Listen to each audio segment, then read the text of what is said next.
మొనటనెస్ is fine. కాకపోతే అప్పట్లో ఒక ఇండస్ట్రీలో టాక్ నడిచేది ఏంటంటే లవర్ బాయ్స్ ఉన్నోళ్ళందరూ కూడా ఖచ్చితంగా ఒక మాస్ ఇమేజ్ చేస్తారు. వీళ్ళందరిని చెడగొట్టింది విశాల్ అని చెప్పేసి. ఎందుకంటే విశాల్ సినిమాలన్నిట్లికి మాస్ మూవీస్ అన్నిట్లికి బీభత్సమైన ఓపెనింగ్స్ వచ్చాయి ఆర్టిస్ట్ గ్రాస్ రోడ్స్‌లో. నాకేం అర్థమైందంటే అండి, ఓవరాల్ నా కెరియర్ గ్రాఫ్‌లో it's not about only you, it's about packaging. నేను మా సినిమా చేస్తే దానికి ఒక మంచి పెద్ద డైరెక్టర్ పడాలి. ఒక పెద్ద డైరెక్టర్ పడి, ఒక పెద్ద టెక్నీషియన్స్ పడి, ఒక పెద్ద సెటప్ పడితే అప్పుడు ఆ మాస్ సినిమా చేస్తే ఆ ప్యాకేజ్ ఏదైతే ఉందో that will become a bigger one. So నేను నా కెరియర్లో I couldn't do that.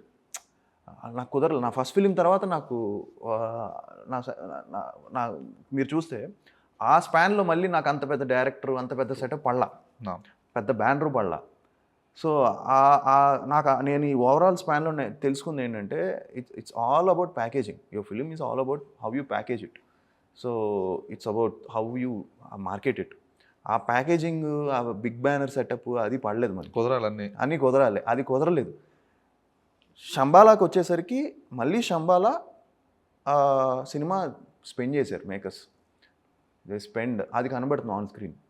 So మళ్ళీ చాలా రోజుల తర్వాత నా ఫిలింకి అంటే ఒక కంప్లీట్గా సినిమాకి ఏం కావాలో అది పెట్టి ఒక ప్రాపర్గా స్పెండ్ చేసి దాన్ని ప్రాపర్గా చేయడం వల్ల ఈరోజు సినిమాకి ఒక మంచి మళ్ళీ ఒక చిన్న బజ్ స్టార్ట్ అయింది.